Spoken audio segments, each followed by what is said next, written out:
Selamat malam Romo Setio. Kita berjumpa lagi dengan kelas baru, kelas belajar bersama di hari Jumat malam. Di malam hari ini akan diampu oleh Romo Setio Wibowo.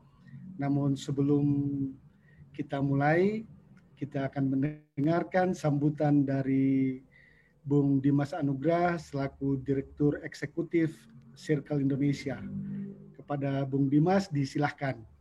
Baik, terima kasih Bung Rio. Romo Setio yang terhormat, selamat malam, selamat datang Romo di Keju. Dan para pembelajar sekalian, malam hari ini adalah kelas Jumat atau Keju yang pertama di tahun 2021. Dan bulan ini kita akan sama-sama belajar mengenal filsafat. Itulah topik kita pada Keju bulan Januari di tahun 2021 ini. Semoga melalui Keju ini kita sama-sama bisa belajar, tercerahkan, dan bisa bercakap-cakap dengan tujuan untuk menjadi manusia atau warga negara yang lebih bertanggung jawab, baik kepada diri sendiri maupun sesama, dan terutama bagi negara kita. Terima kasih Romo Setio yang sudah menyempatkan waktu bersedia untuk mengajar kami semua di sini.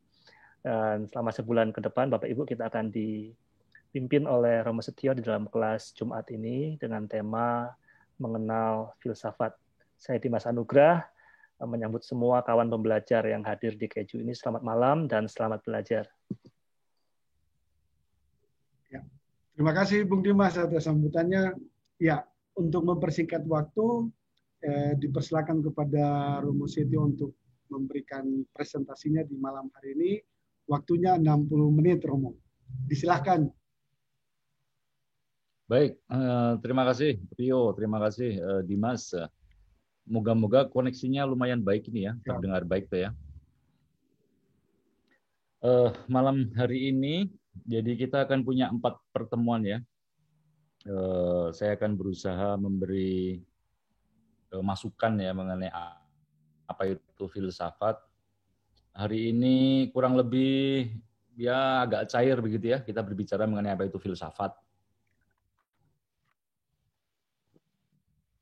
Bagian minggu depannya saya akan menyiapkan bahwa inti filsafat itu sebetulnya namanya adalah dialektika. Kata mungkin agak canggih ya, dialektika. Akan saya perlihatkan ya sebetulnya dalam perkembangannya dialektika itu seperti apa, dari yang klasik sampai kemudian tentu yang modern. Nah, lalu bagaimana kemudian dalam pertemuan ketiga dialektika itu lalu ya di Indonesia kita mengenal ya dengan kemarin ILC ya, atau perdebatan-perdebatan politik ya. Mana dialektika itu pada versinya yang mutakhir ya itu lalu menjadi semacam post-truth ya kalau Anda pernah mendengarkan soal itu ya. Dan terakhir pada pertemuan terakhir karena kita saya akan mencoba memperlihatkan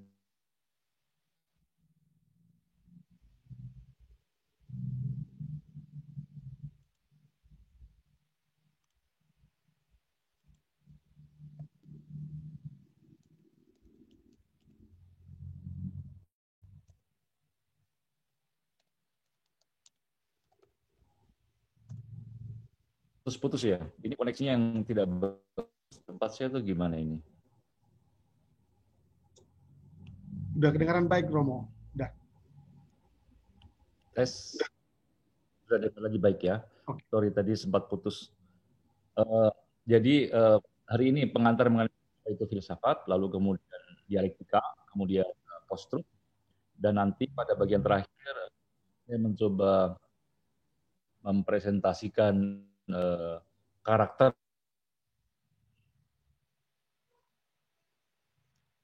non-dialektika yang akan saya presentasikan.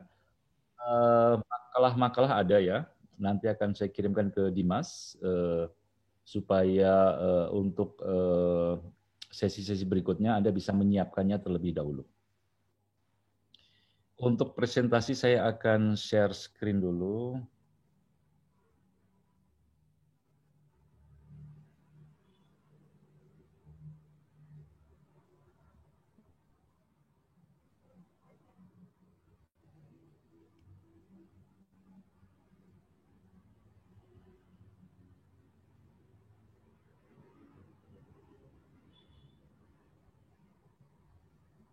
ini kok beda.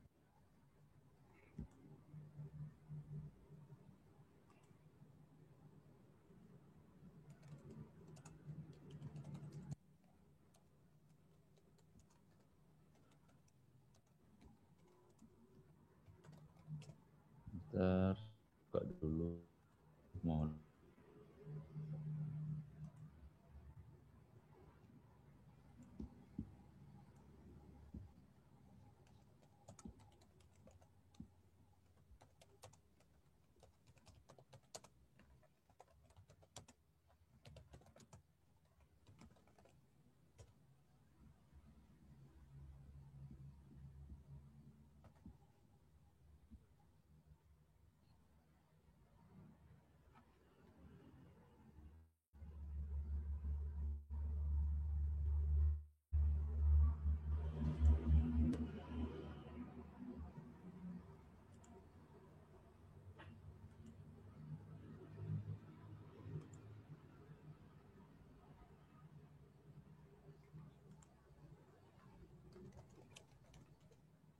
Sudah pergi ya.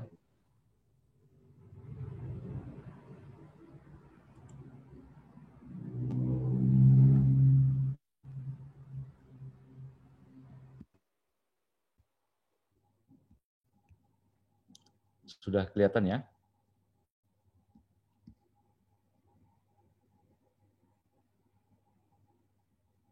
Sudah, Romo. Oke.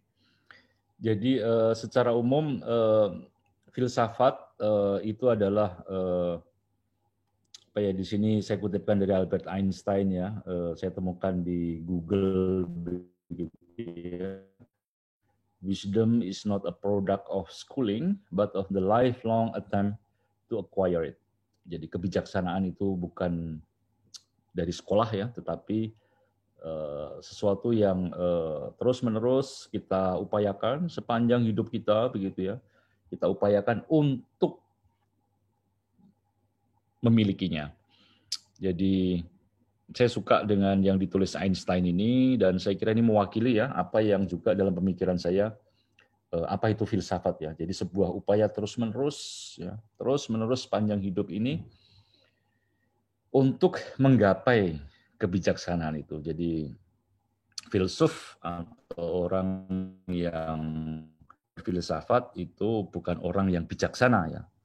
Jadi sama sekali bukan orang yang bijaksana, tetapi justru orang yang lifelong ya, sepanjang hidup berusaha menggapainya. Nanti dalam gambaran mengenai filsafat sebagai yang berasal dari Socrates, Platon ya, saya akan kembali ke apa yang dikatakan Einstein ini. Simbol filsafat biasanya adalah burung hantu ya, ini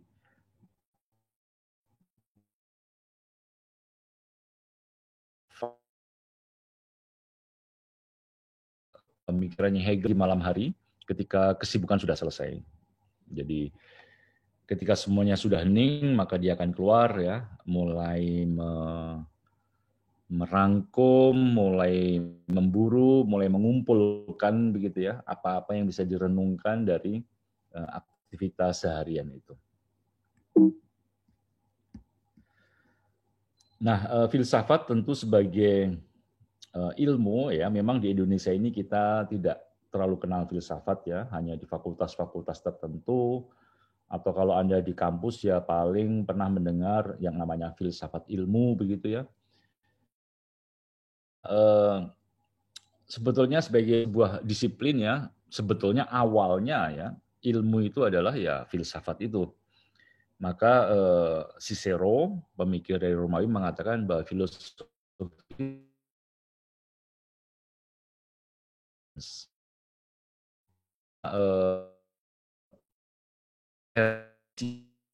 semua sains ya, sendiri.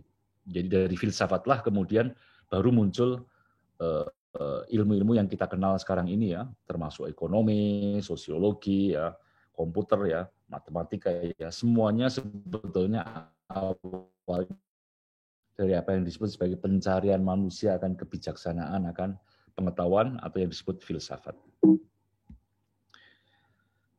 Di Perancis tentu karena di sana negara yang punya tradisi kuat ya, filsafat itu diajarkan sejak SMA. Jadi kelas 3 SMA itu ada ujian nasional yang sangat penting, yang juga cukup menakutkan bagi semua siswa, yaitu ujian filsafat ya. Jadi karena di SMA menjadi pelajaran wajib, maka ada kebutuhan besar mengenai guru-guru filsafat.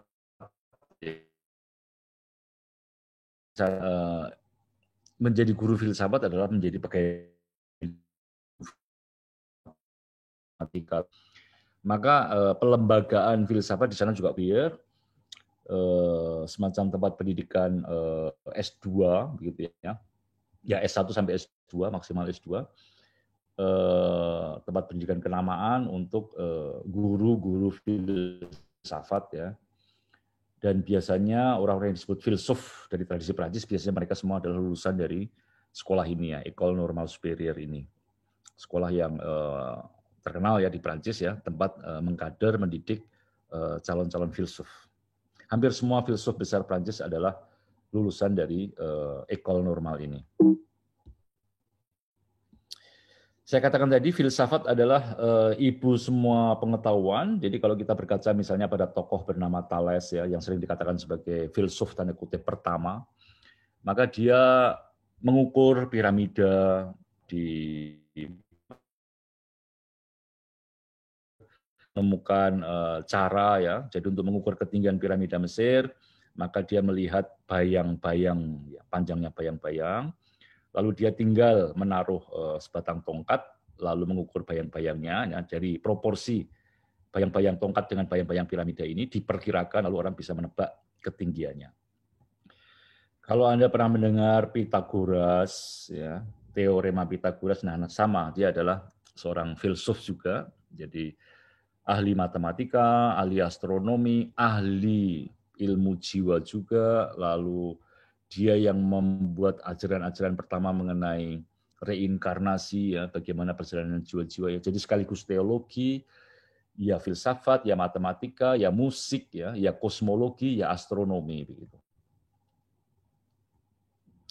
All is number, ya, ini salah satu doktrin terkenal dari Pythagoras yang mengatakan bahwa di balik alam semesta ini sebetulnya, kalau dalam bahasa kita sekarang ini ya sebetulnya adalah bit begitu ya. Jadi angka-angka begitu ya, 01, 01, 01 itu semua. Pythagoras dari Samos ya, jadi dia dari abad 6, abad 5, dia adalah filsuf ya. Jadi kita di Indonesia mengenalnya hanya teorema Pythagoras, tapi sebetulnya pemikirannya ya yang kita sebut filsafat itu. Lalu kalau kita pernah mendengar teori mengenai atom ya, sekarang ini kan kita bicara mengenai proton, mengenai neutron, mengenai boson, apa segala macam itu ya, spekulasi mengenai bahwa inti realitas adalah atomos ya, tak terbagi ya, sesuatu yang tak terbagi, itu sudah dimulai oleh orang bernama Demokritos ya dari abad 4 sebelum Masehi ya.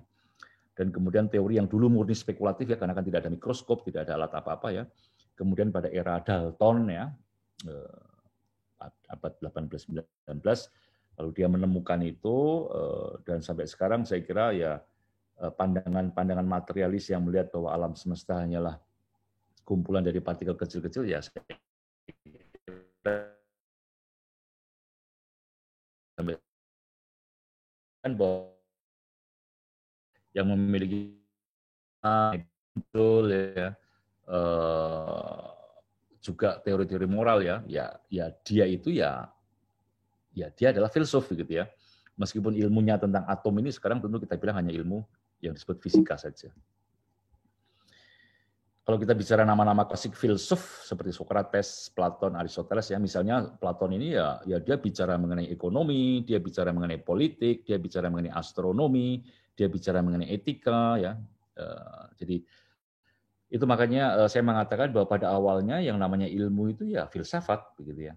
Dan seorang filsuf itu ya seorang matematikus, seorang astronom, seorang ahli geometri, ahli ekonomi, bahkan juga nanti bicara mengenai masyarakat, ya, mengenai kedokteran, ya, mengenai apapun.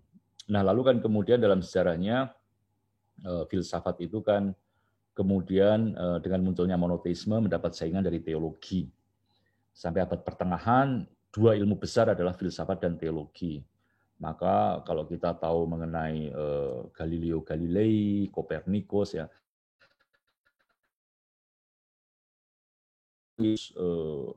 bersinggungan dengan filsafat atau teologi. Nah, baru kemudian pada abad modern, ya, kita memiliki ilmu-ilmu yang otonom, kayak fisika, ya, yang matematika, yang membebaskan diri dari kungkungan filsafat dan teologi. Dan kemudian abad 18, 19 mulai muncul sosiologi, ekonomi, ya, dan abad 20 ini, abad 21 apalagi, ya, kita melihat ramifikasi atau pencabangan ilmu yang luar biasa. Tapi sekali lagi awalnya, semuanya itu sebetulnya berasal dari apa yang disebut sebagai pencarian kebijaksanaan, ya, pencarian pengetahuan.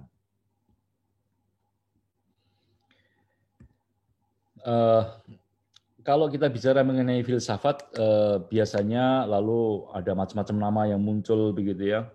Ada etika, filsafat moral, ada filsafat politik, ya, lalu ada epistemologi atau filsafat ilmu pengetahuan, ya, yang mendiskusikan, memperdebatkan mengenai teori kebenaran, ya. Lalu ada estetika, filsafat keindahan, ya, apa itu keindahan, mengenai seni. Dan tentu kita juga pernah mendengar metafisika, ya. Jangan dipahami seperti di Indonesia, ya. Jadi kalau metafisika dianggap sebagai klenik-klenik, ya, bukan itu, ya. Tak meta, tak fisika itu artinya kajian mengenai hal-hal yang paling mendasar, ya, yang memang bisa bersifat beyond, tapi juga bisa bersifat dalam arti yang memang mengkaji hal-hal yang memang non-indrawi, tapi dalam arti mengkaji struktur terdasar dari realitas atau kajian mengenai ada itu sendiri, mengenai being, begitu, ya. Kalau berkaca pada René Descartes, ya, Renati Descartes, ya, René Descartes, maka dia mengatakan bahwa sebetulnya dia membuat teori mengenai tree of philosophy, ya, pohon filsafat, ya. Sebetulnya yang paling dasar itu adalah metafisika. Kemudian batang utamanya adalah fisika. Metafisika kadang-kadang tentu dikaitkan juga dengan kajian teologi, ya. Lalu fisika, dan baru kemudian dari metafisika dan fisika inilah muncul yang namanya branches of sciences. Jadi semua ilmu-ilmu yang lain itu bertumbuhnya adalah dari metafisika, truth of being, ya, fisika, dan kemudian baru ilmu-ilmu yang lainnya. Ini René Descartes yang dari abad 16 yang terkenal membuat semacam bahwa intinya itu memang inti filsafat itu ya metafisika itu sendiri, ya. Dan dari metafisika baru muncul fisika, baru kemudian sains-sains yang lain. Jadi ini gambaran yang lebih jelas, kajian mengenai being, ya, mengenai struktur terdasar realitas, lalu dari situ kita punya fisika, ya. Jadi misalnya kalau dalam struktur terdasar realitas Anda percaya bahwa realitas ini hanya atom, ya, maka seluruh fisika, seluruh ilmu-ilmu fisika yang dibangun ya adalah fisika yang berdasarkan atom itu. Ya. Tapi kalau misalnya Anda di sini pada level metafisika Anda percaya ada yang namanya hal-hal yang spiritual, religius begitu, ya, maka fisika yang Anda bangun juga akan mengakomodasi hal-hal yang sifatnya spiritual, religius tersebut. Dan dari situ kemudian baru muncul turunan-turunan lainnya, yaitu ilmu-ilmu lainnya seperti sosiologi, ekonomi, politik, yang apapun. Nah, itu sedikit gambaran umum mengenai filsafat, ya, sebagai ilmu yang kuno, muncul sejak abad 7 sebelum Masehi, dan sekarang masih ada, tetapi tentu peran filsafat tidak lagi dominan, ya. Filsafat hanya menjadi satu cabang di antara cabang-cabang yang lain, dan apalagi di Indonesia ini tentu filsafat ya apa ya kayak mungkin dianggap ilmu yang marginal begitu, ya, dianggap ilmu yang tidak diketahui relevansinya apa begitu, ya. Padahal kalau kita berkaca dari tradisi negara Barat kayak Prancis, Jerman, ya, Itali, Spanyol, ya filsafat itu adalah ibu dari pengetahuan. Itu makanya sejak SMA anak-anak harus diberitahu ya, supaya ketika nanti mereka masuk ke ilmu-ilmu khusus, lalu mereka paham ya bahwa landasan dari ilmu adalah pertanyaan-pertanyaan yang sifatnya filosofis. Nah, saya sudah membagikan ke Dimas tadi teks ya yang akan saya bahas ya. Jadi kata filsafat berasal dari bahasa Yunani filosofia, dari kata philein dan sophia ya. Philein ya, philo aku mencintai ya, philein adalah kata kerja. Jadi mencintai kebijaksanaan muncul di Yunani ya, abad 7 sebelum Masehi, abad 6. Bahasa Latin menggunakan istilah yang sama, filosofia. Kemudian pada abad ke-6, saat bangsa Arab menemui kata ini, mereka mengarabkannya menjadi falsafa, filosof. Ya. Dan kalau kita melihat bahasa-bahasa Eropa saat ini, maka ada yang di Italia mengatakan filosofia, ya Spanyol juga filosofia, bahasa Inggris filosofi, bahasa Prancis filosofi, ya. Maka semua memang turunannya berasal dari Yunani, yaitu filosofia. Nah, di Indonesia kita mengenal ada istilah filsafat dan falsafah, ya, yang menurut saya tentu merujuk pada akar kata yang sama, yaitu filosofia. Ya. Sehingga memang tidak ada perbedaan makna antara filsafat atau falsafah. Ya. Jadi kadang-kadang ada orang yang membedakan kalau filsafat itu sistematis, rasional, logis. Falsafah itu pandangan hidup, sifatnya tidak sistematis ya, tidak logis ya menurut saya ya itu pembedaan yang agak mengada-ada begitu ya karena dari akar katanya sama begitu ya dan dalam filsafat memang itu sebuah pandangan hidup juga ya tapi pandangan hidup yang tentu bisa diargumentasikan ya ada epistemologinya, ada metafisikanya ya, ada juga etikanya di dalamnya begitu. Nah, kalau kita bicara mengenai filsafat di Indonesia atau filsafat pada umumnya begitulah, maka pertanyaan yang sederhana yang muncul ya, buat apa sih belajar filsafat begitu ya? Ini mirip perdebatan kalau kita bicara dengan seniman ya, kita dulu ada manifesto kebudayaan pertempuran antara seniman-seniman zaman akhir Orde Lama menjelang Orde Baru begitu ya. Antara mereka kelompok kiri yang mengatakan seni adalah untuk seni, kelompok kiri yang mengatakan seni harus terlibat di masyarakat ya. Jadi kalau membuat patung, membuat lagu itu harus yang lagu itu ya harus membangkitkan semangat begitu ya, harus membuat rakyat bersatu begitu ya. Kalau membuat patung ya patung yang bagus yang membangkitkan kebanggaan begitu ya. Jadi jangan kok seni itu untuk seni begitu ya. Bikin lagu demi lagu itu sendiri begitu ya, untuk kenikmatan lagu itu sendiri begitu ya, tapi tidak ada manfaatnya untuk masyarakat ya. Kalau bikin patung atau lukisan juga jangan hanya sekedar lukisan yang tidak jelas begitu ya, tapi lukisan yang harus begini begitu ya. Jadi pertanyaannya mirip perdebatan di seni ya, apakah seni itu untuk seni, art for art ya, art for art's sake, ataukah seni itu harus terlibat di masyarakat? Dan sama, saya kira dengan filsafat kita punya pertanyaan yang sama. Apakah filsafat harus terlibat? Apakah filsafat harus punya fungsi tertentu dalam masyarakat? Nah, untuk menjawab ini, saya akan memakai satu nukilan naskah yang sudah ada di teksnya Romo Magnis ya. Frans Magnis Suseno, buku lama ini ya, Filsafat sebagai Ilmu Kritis, terbitan tahun 92, zaman Orde Baru ya. Jadi waktu saya mahasiswa dulu sebagai muridnya Magnis, saya membaca teks ini bahwa filsafat haruslah menjadi ilmu yang kritis begitu ya. Artinya jelas terlibat. Dan kemudian nanti pada bagian kedua saya akan memberikan apa yang saya tuliskan dalam buku saya, Arete, Hidup Sukses Menurut Platon ya, di mana saya akan memperlihatkan sebuah konsepsi yang mungkin agak berbeda, tapi sebetulnya juga tidak sangat berbeda mengenai filsafat. Dan baru pada akhir sesi nanti saya akan menjawab ya, apakah filsafat harus terlibat. Filsafat dalam pandangannya Frans Magnus Suseno di buku ini ya adalah ilmu yang memiliki pretensi besar. Ya. Klaimnya itu menyeluruh dan mendasar, ya, memiliki tuntutan besar.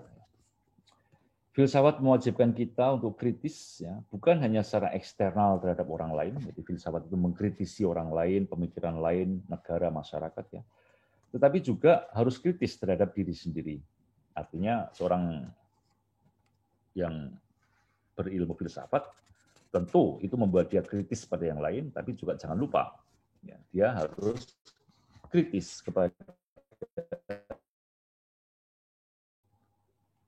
Maka dalam arti ini filsafat memiliki metode dialektika. Nah, ini yang nanti akan kita dalami dalam pertemuan-pertemuan dua pertemuan selanjutnya mengenai apa sih arti dialektika yang adalah kata lain dari kritis ini sendiri, yang adalah roh atau semangat inti dari yang namanya ilmu filsafat. Dasar dan menyeluruh. Dan ilmu khusus, ya, ilmu kedokteran hanya aspek kesehatan, sosiologi hanya aspek kemasyarakatan, ya, ekonomi hanya aspek finansial, keuangan, ya. Maka filsafat itu berpretensi mengaji masalah secara keseluruhan. Ya. Banyak pertanyaan penting, ya, tentang asal dan tujuan manusia, tentang kewajiban kita sebagai manusia, ya, apa yang harus kita lakukan, ya, yang lolos dari kajian-kajian ilmu spesifiknya. Padahal justru soal itu sangat penting, ya. Jadi baru saja tentu saja saya dengan teman-teman mengadakan ceramah tentang COVID, ya, mengundang seorang dokter, ya tentu dia bisa bicara banyak hal mengenai bagaimana harus mengikuti protokol kesehatan, ya, virus itu apa, bagaimana mencegah penularan, ya dia tentu dia expert dalam bidang COVID itu. Tetapi kan apakah hidup kita itu hanya itu, begitu ya? Apakah kita menjaga prokes itu untuk sesuatu yang lain, ya? Apakah tujuan hidup kita hanya itu, gitu ya? Apakah ada makna di balik ada COVID? Nah, ini semua kan di luar skop wawasan dari si dokter, ya. Jadi ilmu spesifik kedokteran tidak bisa menjawab, ya, mengenai hal-hal yang penting mengenai asal tujuan manusia, mengenai baik buruknya sebuah tindakan, begitu. Atau apa yang paling penting bagi hidup kita saat ini, ya. Filsafat berpretensi mempertanyakan banyak hal dan mencari jawaban secara rasional dan bertanggung jawab. Jadi filsafat tentu bertanya, kritis, ya, mendasar, ya, tetapi juga ada tuntutan dia harus bertanggung jawab. Nah, ini tentu adalah kata-kata yang juga tidak gampang, ya, bertanggung jawab dalam arti apa, ya, karena filsafat harus bertanggung jawab, ya, kata ini kan bisa ambigu juga, ya. Kalau yang menuntut bertanggung jawab itu adalah pemerintahan atau zaman Orde Baru dulu, ya, tatanan yang represif, ya. Tentu kata tanggung jawab ini menjadi ambigu, ya. Tetapi saya kira tanggung jawab ini bisa kita pahami bahwa, ya, secara yang mendalami filsafat, selain melontarkan kritik, ya, dia juga harus berani propose, ya, memberikan ide-ide jawaban. Ya, dalam arti itulah filsafat bertanggung jawab. Jadi kalau kita hanya bertanya, ya lalu hanya menjadi nyinyir, begitu, ya. Tapi dalam bertanya kita juga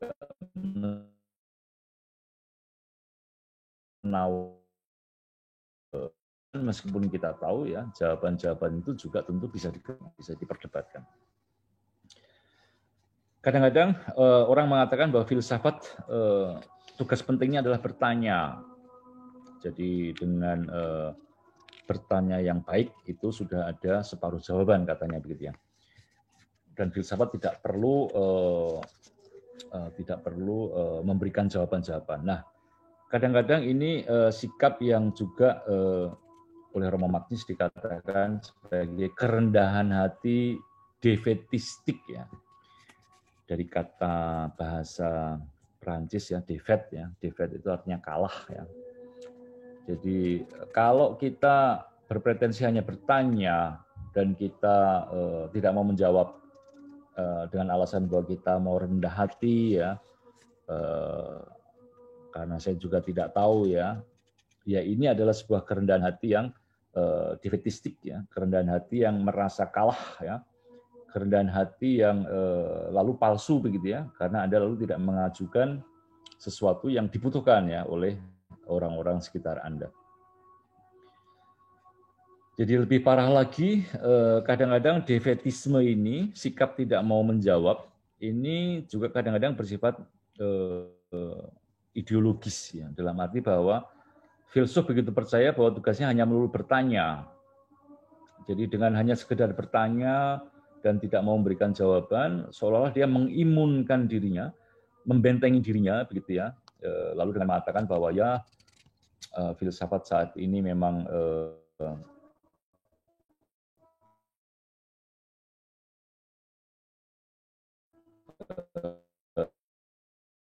ini tidak ada yang namanya kebenaran.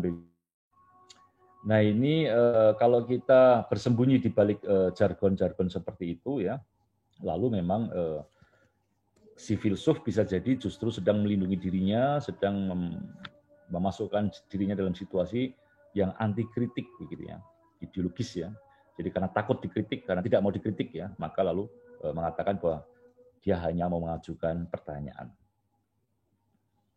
Tanggung jawab filsuf tampak dalam kerendahan hati yang otentik, ya, bukan kerendahan hati yang defetistik. Dia bukan hanya bertanya, bukan hanya mempertanyakan, tapi dia juga berani memberikan jawaban-jawaban rasional yang terbuka pada kritik dan terbuka pada pertanyaan. Dengan demikian, filsafat memang sebuah ilmu kritik, ya, kritis, ya. Secara eksternal, dia berani mengajak ilmu-ilmu lain untuk beranjak ya, dari wilayahnya.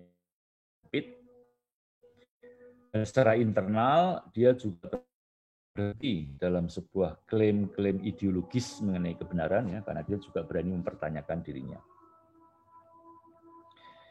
Filsuf, orang yang mendalami filsafat, pada hakikatnya akan menghidupi apa yang disebut sebagai spirit dialektis, ya.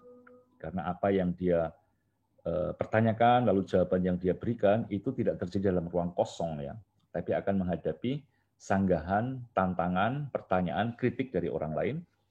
Dan dalam skema diskusi intersubjektif ya, dengan yang lain inilah pencarian akan kebenaran dilakukan. Sebagai ilmu kritik, ilmu yang kritis, maka filsafat juga menjadi kritik ideologi. Apa itu ideologi? Magnus mengatakan bahwa ideologi adalah semua cara berpikir ambiong. Ya. Semua cara berpikir yang ambiong itu artinya yang menjadi common sense, yang diterima bersama,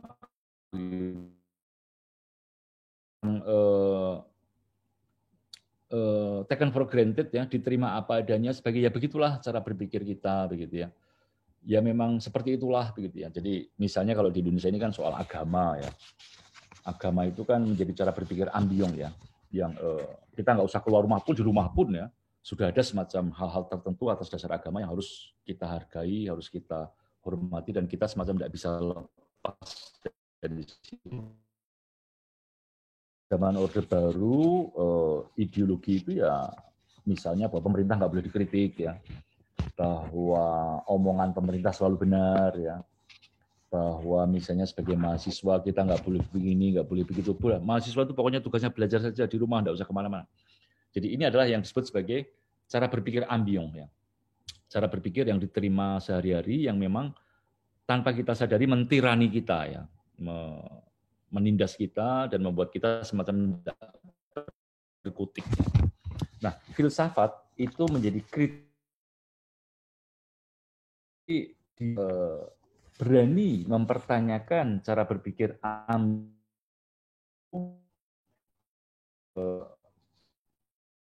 berani mempertanyakan dan tentu memberikan analisis kritis begitu ya, bahwa itu bukan yang satu-satunya.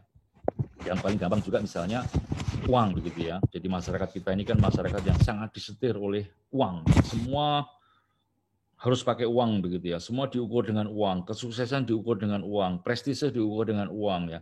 Masyarakat harus bertingkah laku mencari uang semua.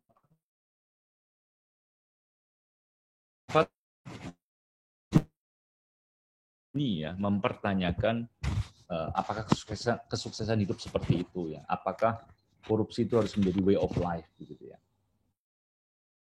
Jadi di depan cara berpikir ambiong yang ada, atmosfer yang mentirani kita, maka Romo Magnis memiliki istilah yang clear ya.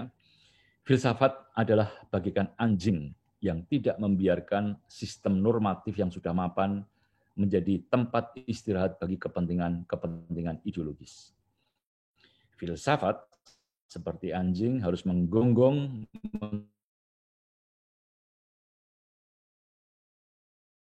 Jadi filsafat menjadi kritik ideologis manakala dia menolak untuk bungkam ya di depan cara berpikir yang cenderung mentirani kita semua. Dan tentu filsafat sebagai kritik ideologi juga harus hati-hati. Karena kalau filsafat sendiri kemudian menjadi ideologis, ya ini lalu menjadi repot ya. Jadi kalau filsafat lupa mengkritik dirinya, filsafat bahkan menjadi ideologi, yaitu repot. Jadi Marxisme misalnya menjadi ideologis ketika segala kritik atasnya ditanggapi dengan self-defense mechanism.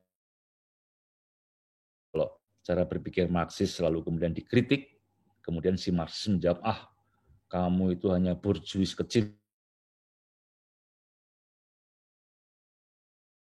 Kita menanggapi dengan seperti itu dan kita menolak dikritik, analisis kita menolak dikritisi ya di situ ya filsafat menjadi ideologi.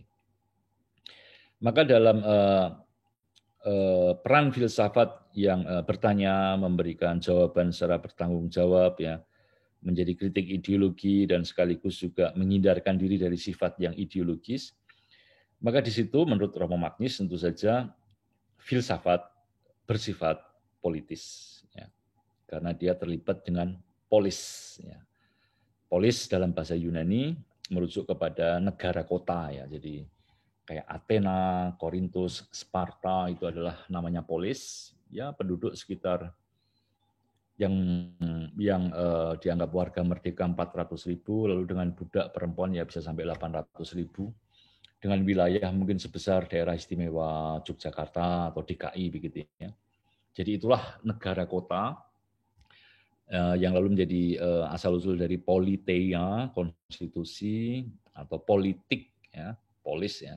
Maka dalam arti itulah filsafat menjadi politis ya, karena kemudian dia tentu terlibat dengan kotanya, terlibat dengan negaranya. Dan bahwa filsafat menjadi politis itu sebetulnya dari zaman Thales, dari zaman Pythagoras, dari zaman Herakleitos sampai Derrida dan Habermas ya. Saya kira filsafat memang selalu terjun dalam kancah pergumulan isu-isu konkret. Dan filsuf selalu berada dalam tegangan bahwa di satu sisi dia mesti merumuskan tawaran jawaban secara rasional kepada masyarakatnya, namun di sisi lain dia juga ya, berkanjang ya di dalam rumitnya persoalan konkret. Untuk kritis yang mengandaikan keberanian juga untuk kritik diri ini, Romo Magnis mengajak supaya filsafat Indonesia tidak berhenti hanya di omongan santai, melainkan masuk secara mendasar ya, dan tidak malas menjalani die Anstrengung des Begriffs, ya, ketekatan untuk memahami pemikiran para filsuf besar betapapun beratnya.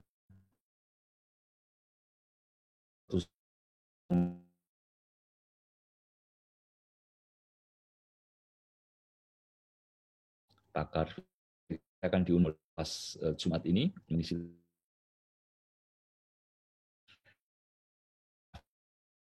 tarung di konsep pemikiran filsuf besar yang seringkali sangat teoretik dan seringkali tentu sangat sulit. Jadi di sini pun kita sudah melihat semacam satu sisi ya oke, terlibat kritis ya, tapi sisi lain juga ada hal-hal abstrak, ada hal-hal intelektual yang juga harus dijalani. Itu adalah proposisi pertama mengenai filsafat yang harus kritis ya, yang diberikan oleh Romo Magnis ya. Nah, pada sisi saya sendiri,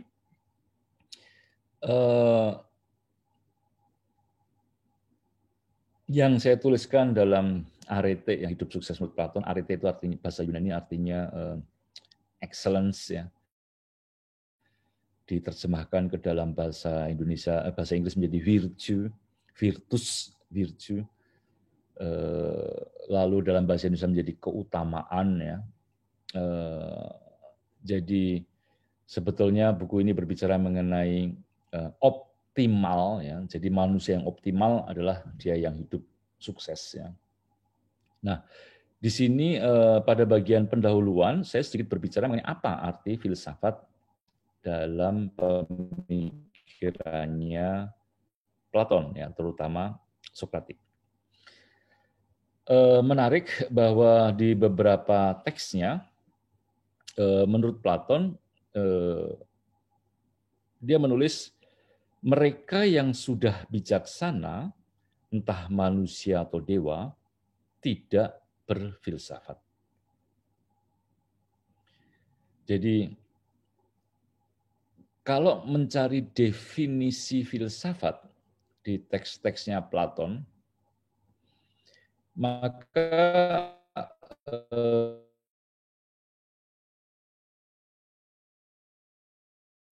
sebenarnya sederhana, bukan binatang dan bukan dewa.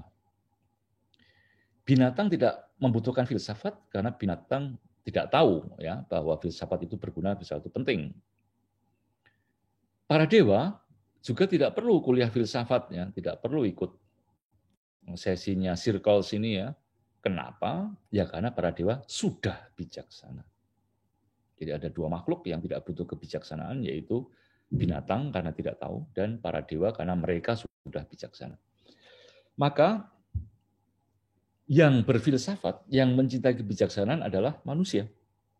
Jadi kita-kita ini, orang-orang ini yang bukan dewa, tapi juga bukan binatang. Ya. Jadi karena kita sadar bahwa kita bukan binatang, maka kita tahu bahwa filsafat itu penting. Tapi ketika kita belajar filsafat, kita juga paham bahwa ketika kita belajar filsafat, kita tidak akan pernah seperti para dewa. Ya, kita hanya bisa mendekati para dewa. Jadi manusia yang eksistensinya terletak di antara binatang dan para dewa menemukan bahwa filsafat adalah sebuah kebaikan ya yang harus dia kejar. Sebuah kebaikan yang dia kejar dalam kesadaran bahwa dia adalah makhluk terbatas. Ya, jadi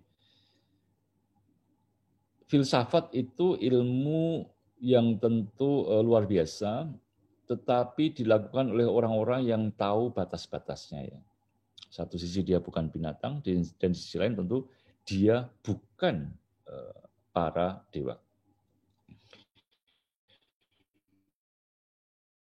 Satu hal lain juga yang menarik dalam teks Platon adalah kisah bahwa di kuil Delphi, tempat peziarahan orang-orang Yunani, ya, tempat mereka melakukan upacara-upacara religius, di kuil Apollo di Delphi itu, ketika orang mau masuk ke kuil, ada tulisan Gnoti Sauton atau Sauton Medan Agan. Kenalilah dirimu sendiri dan jangan berlebihan. Artinya, tugas utama dari filsafat adalah mengenal diri sendiri.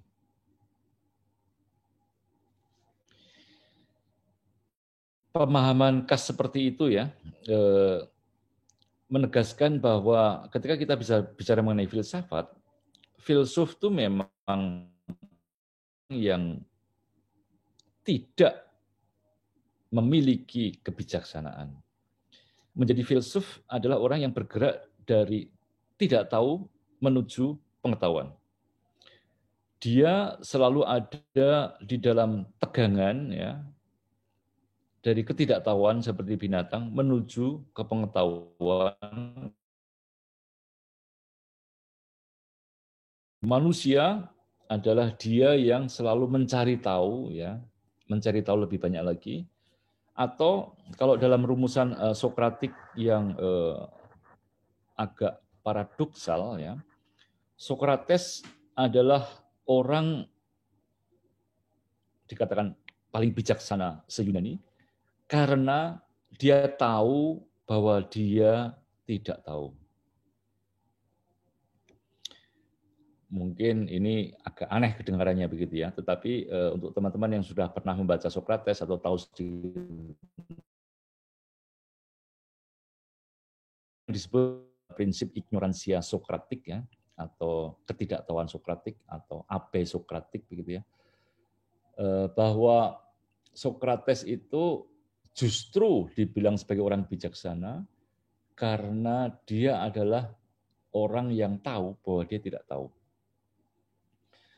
Banyak orang lain, terutama kaum sofis, mengklaim bahwa mereka bijaksana dan mereka merasa tahu. Ya. Dan persis nanti dalam diskusi-diskusi dengan Sokrates akan ditunjukkan ya bahwa mereka yang merasa tahu itu ternyata ilmunya justru nggak sampai. Ternyata cetek begitu ya, sehingga lalu kemudian terbukti bahwa mereka tidak tahu. Jadi secara logika kita bisa memahami prinsip abe Sokratik atau ignoransia Sokratik yang tampak aneh ini, ya, dengan misalnya mencari padanannya ya, bahwa kita itu justru belajar sesuatu ketika kita tahu bahwa kita tidak tahu. Itu misalnya saya berikan contoh di sini dalam pengalaman sehari-hari ya. Jadi ketika kita itu sok tahu, kita merasa tahu semuanya, persis di situ tanda-tanda bahwa kita sedang mandek ilmunya. Ya, ini menjadi lonceng berbahaya. Tapi justru ketika kita berhadapan dengan sesuatu dan kita merasa tidak tahu dan kita mau belajar, persis disitulah yang namanya proses kebijaksanaan mulai terjadi.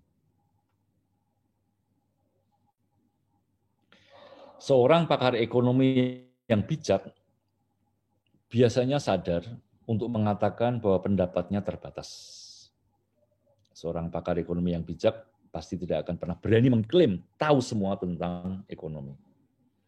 Seorang ahli gempa bumi yang bijak, meski telah puluhan tahun belajar dan mengamati serta tahu banyak hal tentang pergeseran lempeng kerak bumi, biasanya justru rendah hati mengakui bahwa fenomena-fenomena baru selalu terjadi, sehingga yang namanya ilmu gempa bumi pasti tidak akan pernah dia kuasai sepenuhnya.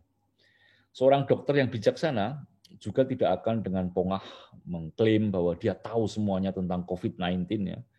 Tetapi dia dengan berani akan mengatakan, ya kita memang masih belajar mengenai virus ini ya.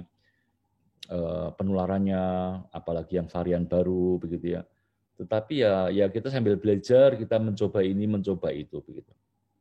Jadi justru tanda-tanda kebijaksanaan itu tampak kepada orang yang berani mengatakan bahwa dia tidak tahu. Dia tahu bahwa dia tidak tahu. Atau kalau dalam peribahasa sederhana sehari-hari ya ilmu padi begitu ya. Semakin berisi, orang semakin tahu diri.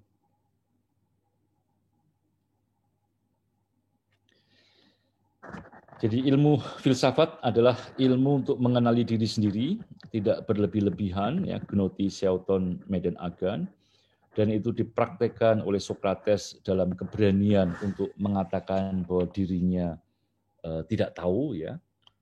Jadi justru filsuf adalah dirinya orang yang cukup tahu tentang siapa dirinya, tapi tidak akan pernah mengklaim sama sekali tahu tentang dirinya. Ya. Aktivitas filsafat adalah sebuah aktivitas tentu kita mencari ilmu-ilmu yang mendasar, ilmu-ilmu yang menyeluruh, ya, hal-hal yang istilah-istilah yang canggih-canggih, yang hebat-hebat begitu ya. Dan kita sadar bahwa dalam seluruh pencarian itu kita melakukannya sebagai makhluk yang terbatas, ya, sebagai makhluk kalau dalam bahasa Yunani makhluk yang mortal, gitu ya, makhluk yang thanatos, yang makhluk yang bisa mati, ya. Maka dalam pencarian itu dia sadar ada batas-batasnya. Nah, maka kembali ke pertanyaan di pembukaan, apakah filsafat harus terlibat? Kalau kita paling tidak kalau saya berkaca dari teksnya Romo Magnis mengenai filsafat kritis, kritik ideologi, ya filsafat harus terlibat ya. Dan permenungan saya tentang cara berpikirnya Platon, Sokrates begitu ya. Apakah filsafat harus terlibat? Jawabannya jelas iya. Hanya pemahaman kita tentang kata iya ini yang menjadi persoalannya. Filsafat harus terlibat. Oke, setuju. Cuma maksudnya apa ini? Teks Frans Magnius-Zeno, keterlibatan filsafat di masyarakat sangat nyata dalam upayanya menawarkan kritik serta jawaban pada apapun. Namun dari uraian Frans Magnius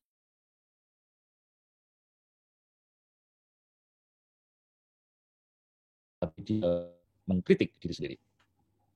Tanpa kemampuan ini, filsafat akan jatuh menjadi ideologi. Sebuah perangkat berpikir yang siap pakai, sekedar menjadi instrumen untuk melegitimasi sebuah tujuan yang sifatnya asing dari filsafat itu sendiri. Maka lewat Platon, menurut saya, filsafat pertama-tama adalah sebuah aktivitas Sokratik, aktivitas yang berkaca pada Sokrates, yang intinya selalu sadar diri bahwa kita selalu mencari tahu, karena sadar bahwa kita tidak pernah tahu sepenuh-penuhnya. Untuk apa kita mencari tahu? Ya, karena kita cinta pada kebijaksanaan itu sendiri. Dalam tuntutan internal dalam filsafat, kita lantas harus paham bahwa filsafat justru seringkali membahas hal-hal yang secara imediat tampak tidak berguna. Jadi misalnya Sartre itu membahas mengenai being and nothingness, ya, mengenai ada dan tiada. Dan pembahasan yang justru tampaknya mengada-ada, tampaknya spekulatif inilah lalu kemudian muncul yang namanya cara hidup eksistensialis di kalangan anak-anak muda di Perancis pasca Perang Dunia Kedua. Membahas fenomenologi yang mengurai dengan jelimet konsep-konsep Levinas tentang lian, tentang the other yang sangat rumit. Atau konsep dari Jean-Luc Marion tentang the givenness, la donation, keterberian. Ternyata juga toh akhirnya sangat berguna karena membantu kita membicarakan atau memahami Tuhan di era yang serba sekuler sekarang ini, terutama kalau kita berkaca di masyarakat Barat saat ini. Jadi memang terlibat berguna itu memang lalu tergantung dari cara kita memahami ya makna terlibat itu, makna berguna itu ya. Karena seringkali kita juga pemahaman kita mengenai arti berguna, arti terlibat itu sendiri terbatas. Filsuf dalam kacamata Aristoteles ya berbeda dengan kaum Buddha. Kaum Buddha menyukai ilmu imediat berguna. Harus tahu caranya masak, harus tahu caranya menyapu, harus tahu ilmu berhitung, harus tahu membuat ini, bertukang ini itu. Karena kaum Buddha memang dituntut oleh tuannya seperti itu. Jadi kaum budak itu adalah orang yang harus survive dari hari ke hari sehingga dia harus punya ilmu tertentu supaya dia bisa hidup. Nah, kaum merdeka sebaliknya, kata Aristoteles, salah satu cirinya justru menyukai ilmu yang tidak punya kegunaan secara imediat. Itu makanya filsafat memang menjadi okupasi, menjadi kegiatan leisure ya, kegiatan waktu luang ya, yang diminati oleh para pemikir ya, para filsuf ya, karena justru dengan membahas, justru dengan membaca, mendiskusikan hal-hal yang dianggap tidak berguna, justru disitulah yang namanya kemerdekaan manusia terwujudkan. Justru disitulah yang namanya jati diri manusia ya, yang bukan hanya sekedar mencari makan minum ya, tapi mencari sesuatu yang sifatnya spekulatif, itu terejawantahkan. Jadi filsafat memang harus terlibat, filsafat memang harus berguna ya, dan arti dari keterlibatan, dari arti kegunaan itulah yang memang lalu kemudian kita mesti paham ya, karena mungkin ada yang memahaminya sebagai praktis imediat, harus begini, harus begitu ya, menjadi revolusi ya, menata ya. Tapi ada juga yang memahami bahwa apa yang tampak tidak berguna ya, justru itu menjadi karakter inti dari manusia yang merdeka, menjadi karakter inti dari kemanusiaan kita. Saya diskusi bisa saya akhiri pada poin ini. Dan tentu nanti pertanyaan atau sanggahan atau debat dari teman-teman ya akan lebih menarik untuk kita bicarakan. Terima kasih.